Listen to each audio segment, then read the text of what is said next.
Okay, Sunday, December 29th. It's now been 7 days since the floors went down, so the recoat window without needing to use a primer has closed, so I'm assuming that's now fully cured.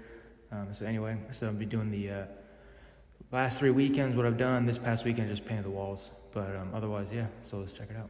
Okay, so before I actually start doing the old video footage, the first piece of advice is, if you're gonna be using this as a workshop, as far as the flooring goes, or you work on your cars a lot, don't put any decorative chips down. If you drop a fastener, it's gonna be very difficult to find.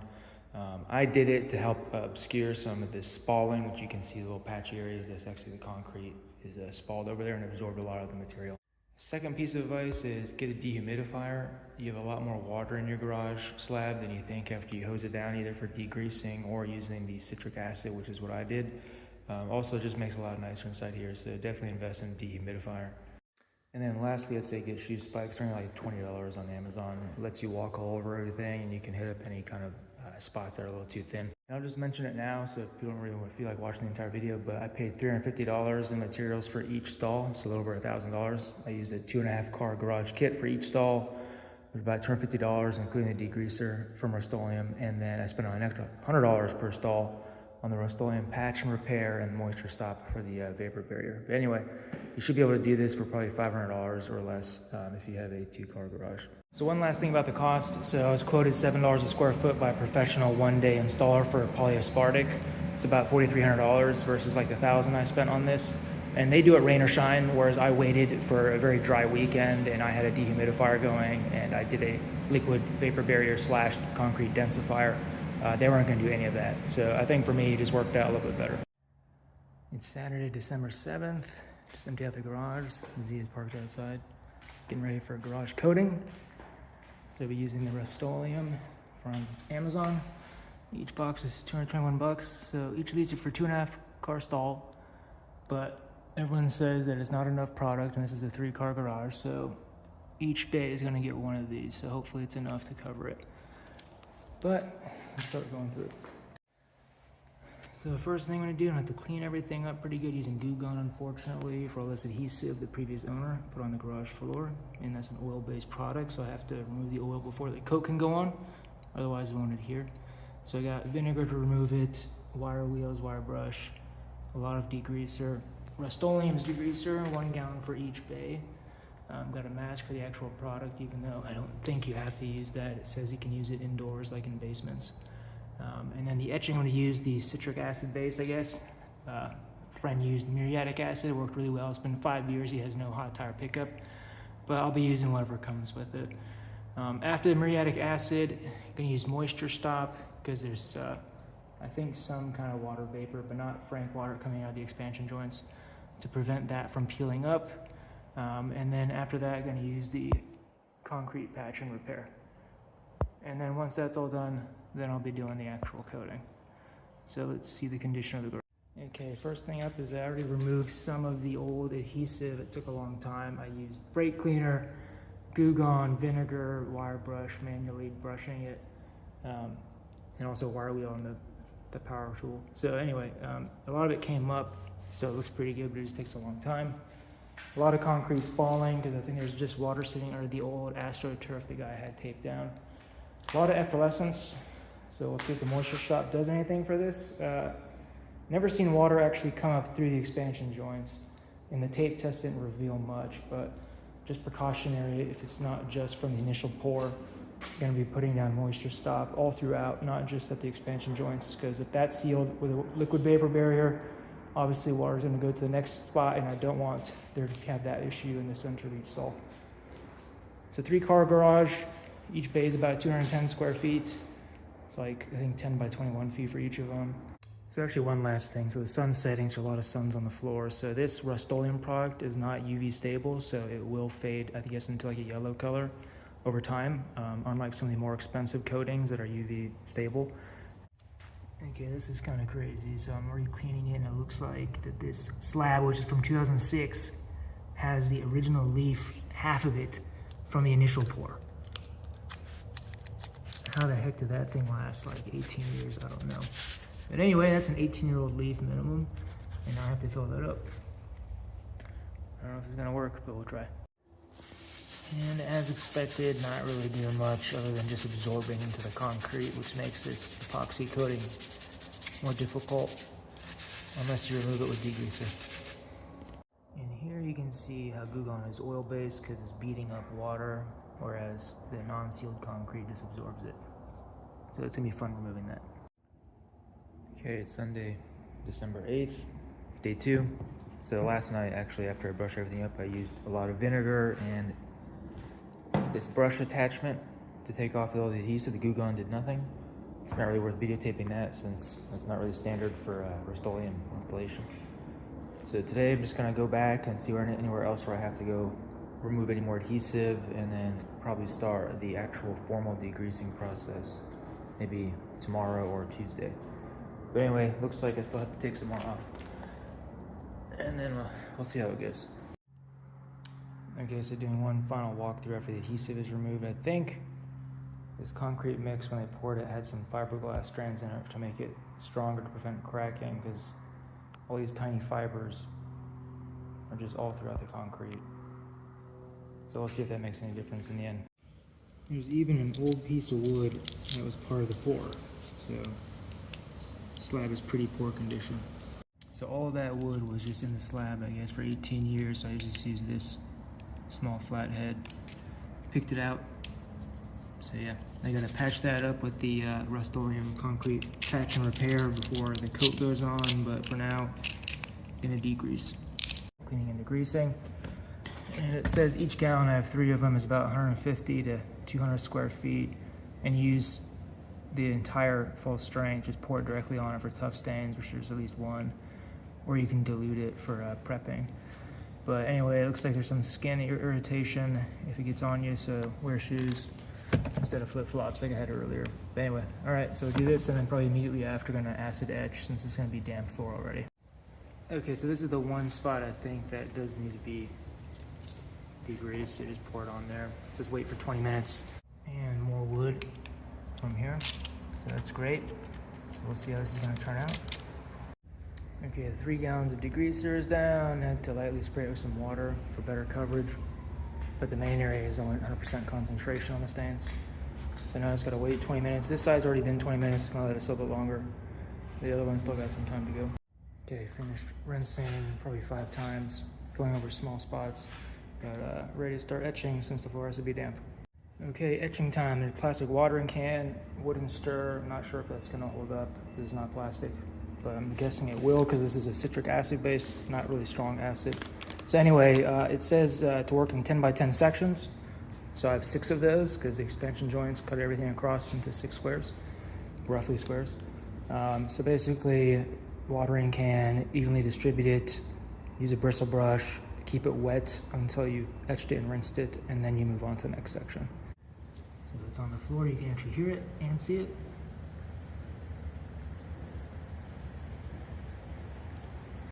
And just gotta start working it in. Basically only about 1 minute, and then you gotta hose everything off, and then squeegee it. You can see some of the fizzing and the vapor coming off of it, turning white. In the area of prior effervescence at least, even back there. So side by side of the 10 by 10 area, I just did the citric acid and the one that I'm about to. So the big efflorescence stain down the middle, these are both rinsed with water at the exact same time. You can see the difference is what it did. It actually removed some of that, the white efflorescence. Not all of it, because it's basically stained inside, embedded in the concrete. But you can visually see a difference at least. Okay, that finishes the etching. Just gotta rinse it at least 3 times. You don't want any residual acid that you're gonna put a coating on, because that's not gonna stick because of the acid, regardless of how rough the concrete ends up being.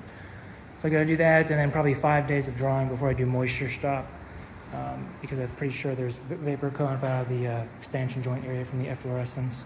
So I wanna get a dry slab before moisture stop, and then after that, patch and repair these wood chip holes, and then coat. Okay, Sunday, December 15th. Did the clean and etch degreasing about almost a week ago now. Everything's dried out. So you're gonna be doing the next step for me, which is optional, I guess, for most people, is the Rust-Oleum moisture stop. So it's not a vapor barrier, I think I said. It's more of like a densifier. You pour it into the concrete, it turns into like a gel, and then it helps prevent moisture from coming up, I guess, quickly enough. So it's not gonna, I guess, completely prevent it. But not really worth testing it because you didn't have much rain, so you're not gonna see much moisture in the test here. But I got a gallon for each area because recurring theme is there's not enough material, and they recommend, I think, 150 square feet for old concrete per gallon, and I'm doing like 100 square feet for each gallon, so we'll see how that works. But the concrete has been etched, still feels pretty smooth, it doesn't feel that much different. They said it should feel like 150 grit, and this is 220, and the 220 feels definitely rougher. But my friend who did it said the same thing. He said that he did the etch, didn't feel much different, didn't really make a difference in the end because 5 years later it's still holding up, and I've seen other people say the same. Like, it doesn't feel different to the touch, but I guess microscopically it is more porous. But anyway, I obviously did see it fizzing, so it did something. So next step is just get this thing all covered up, 45 minutes of water to prevent it from drying out, and then squeegee it off. And the instructions, pretty straightforward. Just mix it vigorously for 30 to 45 seconds and pour it directly on the floor. Use a stiff bristle brush, and then keep it moist, damp for like 30 to 45 minutes, and then squeegee off.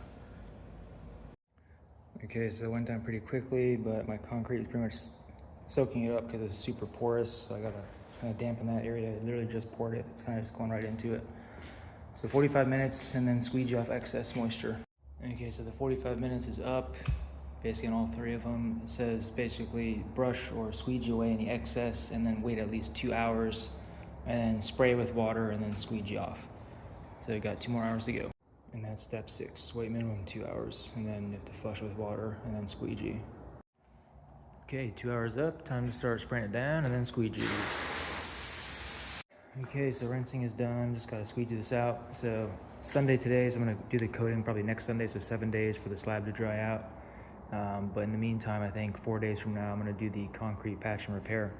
A bunch of the holes that had pieces of wood in them, and then there's some cracking and things like that. So yeah, about 7 days left to go, just drying time mainly.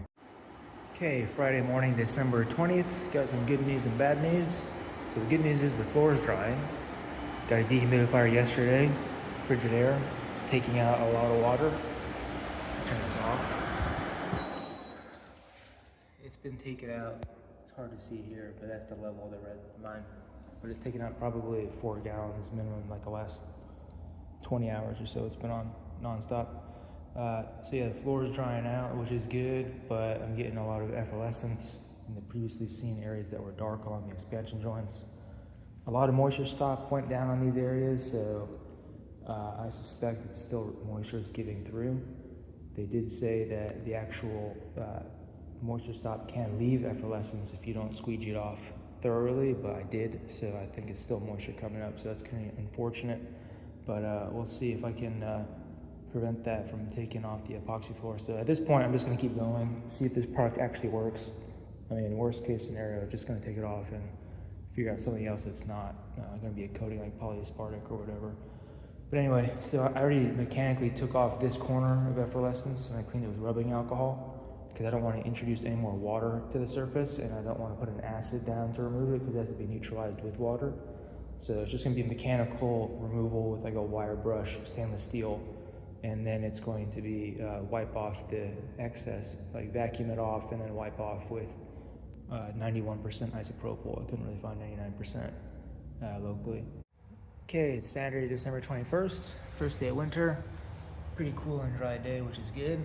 So I'm gonna be doing the patch and repair today. So using a vacuum cleaner so I could pick up any small particles before I put epoxy patching over it.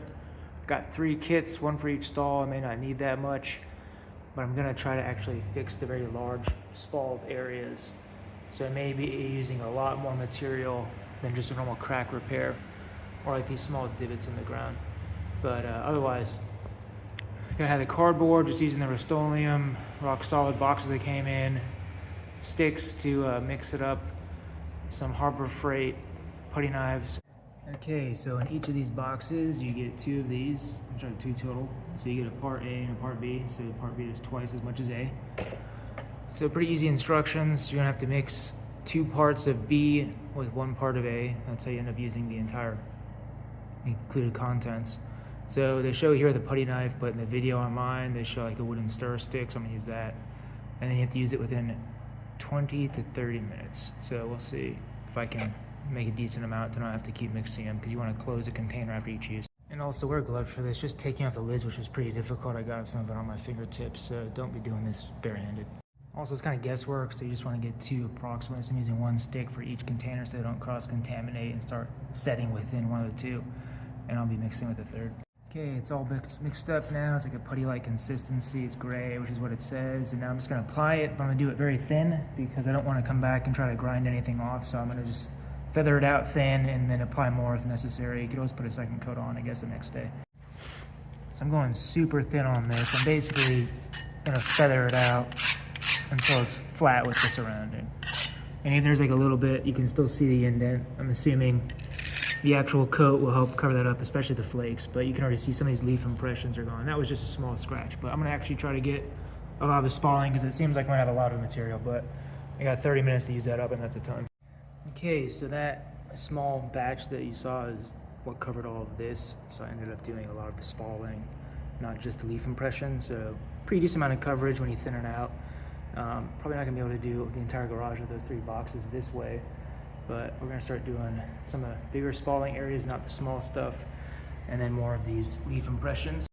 Okay, first of the 6 areas is done or almost done.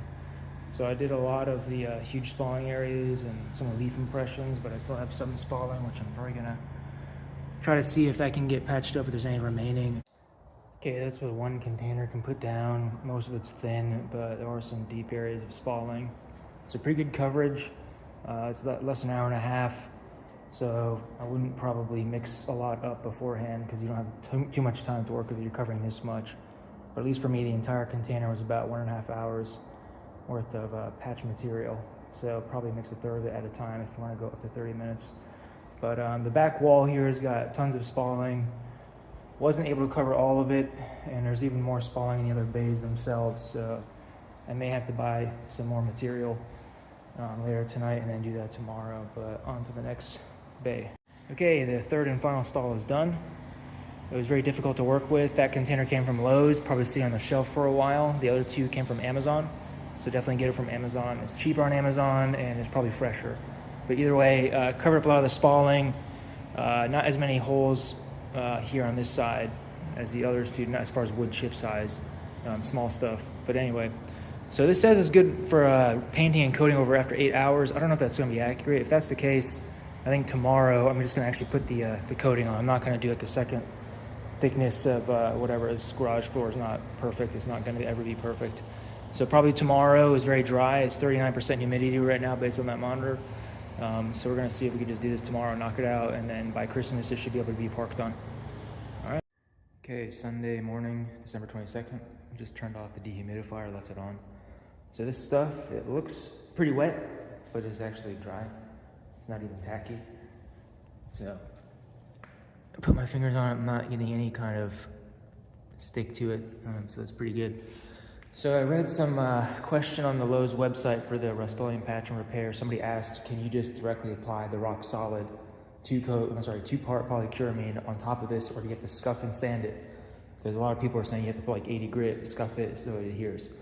The Rust-Oleum representative said you do not need to do any more prep work. You can sand it, that person said, if you want to smooth and make it level, more cosmetic purposes, but not for the actual bonding. And I'll post a screenshot of that like right here if I can do that correctly.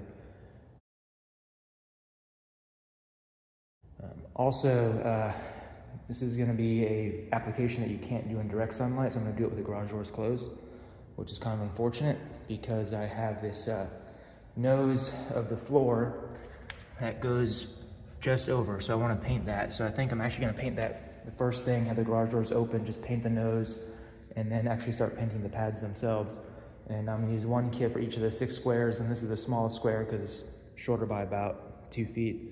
So I have a lot of material for this one, and this is going to be the highest used pad. It's going to be like my daily driver is going to be in here, so the most wear and tear, so might as well have it really thick.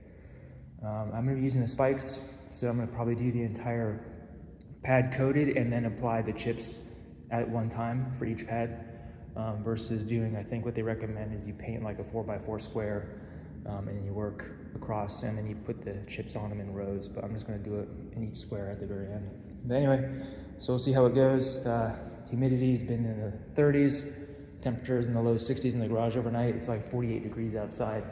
So right now, it's pretty good. So yeah, let's get to it.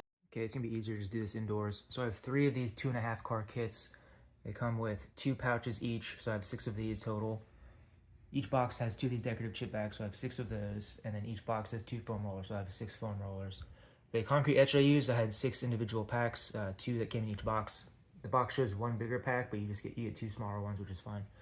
So anyway, so the included instructions, basically you're not supposed to be applying it when temperatures are above 90 or below 40, and then you have the humidity range there. You want it to be below 80, so we're good for today.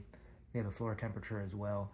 And you don't want rain within 48 hours, so we're not going to get rain until maybe Christmas to 3 days from now, so we're good there. There's information about if you have painted concrete or if you need moist. And also here, it doesn't say anything about having to scuff the patch and repair, so that's kind of in line with what the Lowe's quote said about you don't have to do any more prep work. And then as far as the concrete prep, did all of that already, talked about that. Mixing, so I won't be videotaping that. I'm going to be basically just focusing on that. I'm not going to have a second hand to help or videotape. So temperature range, I'm in the 60s today, so I have 1 hour of time to work with this product. And there's the 4x4 sections and then the decorative chips. But again, I'm going to try using the cleats, whatever, for the first section, see how that goes. And then if that's fine, I'll keep doing it. Otherwise, I'll have to be switching to this 4x4 and then do chips along the way. Okay, getting all set up. I got 6 synthetic brushes, 1 for each section, because I don't want to get all gummed up. I'm going to be taking my time. I'm not going to rush. So each section, I'm going to use up to an hour of the work time. So maybe 6 hours, even though it shouldn't take that long if you do it quickly enough. Old pair of scissors to cut open the bag, just going to throw that away. I got my foam rollers out. That bag of chips there, the flake, I put it inside 1 cup, so each of those small bags is basically 1 red Solo cup. The box I'm going to be using to store the bag after it's cut open, I'm not using a paint tray. They say to directly pour it onto the floor, and that box is going to help hold it up. I've got a mask with the pink cartridges, 3M. This is a low VOC, not 0 VOC, and there's no ventilation in this garage. Some gloves, because after every pad is done, I'm going to be taking off the roller and using a new foam roller. And it's pretty difficult to take off when you don't want that in your hands. Vacuum cleaner to pick up any of the debris that comes in from the garage when the door is open, which unfortunately happens. And then I tried on these cleats. They're actually kind of small, so you might want to be careful when you order these if you do, but you want to just get used to them, make sure you can walk around with them fine. So it's looking good. So anyway, I'm going to start with the nose of the floor and then start on this bed.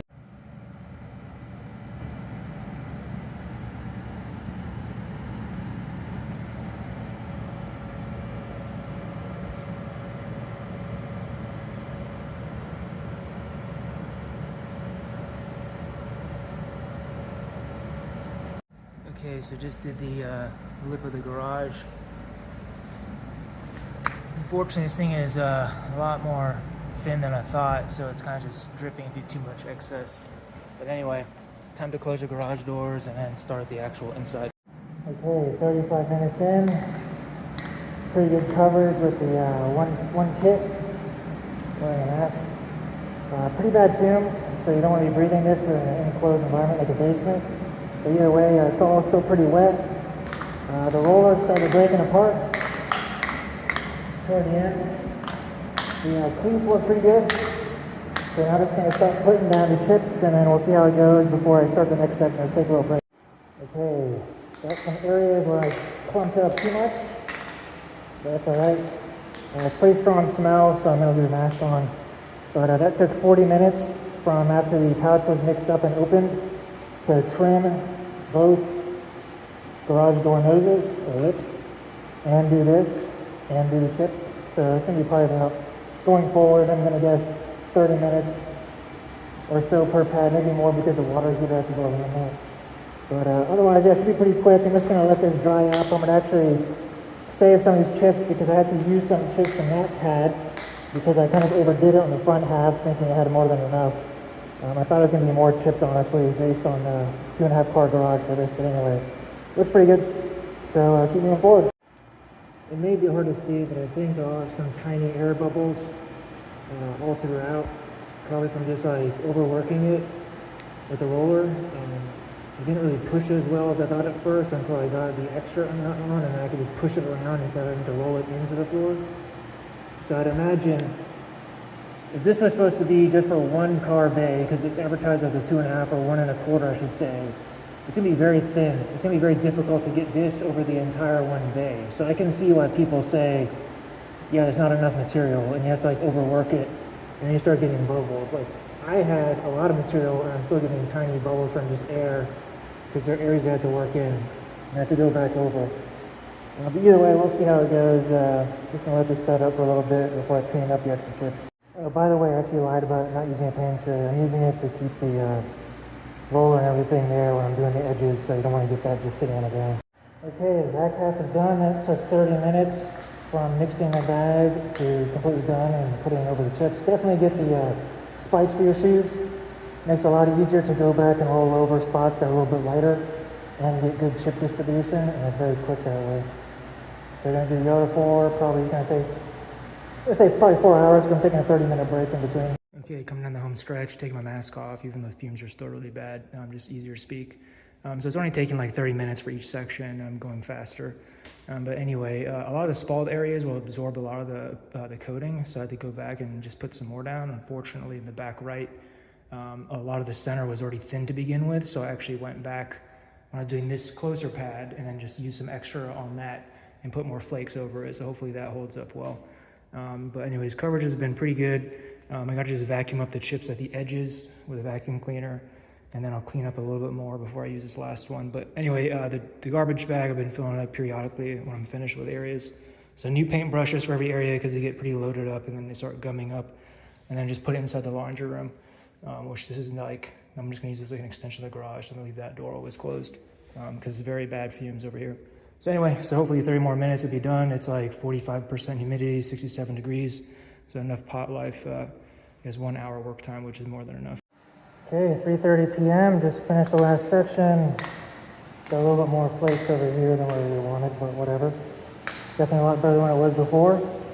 So I'm gonna wait until Christmas Day to walk on it, and then maybe a week later to drive on it. But this looks really good. Definitely happy with how it turned out. Hopefully it lasts a long time. Okay, it's Monday, December 23rd. Looks pretty good. It's all dried up.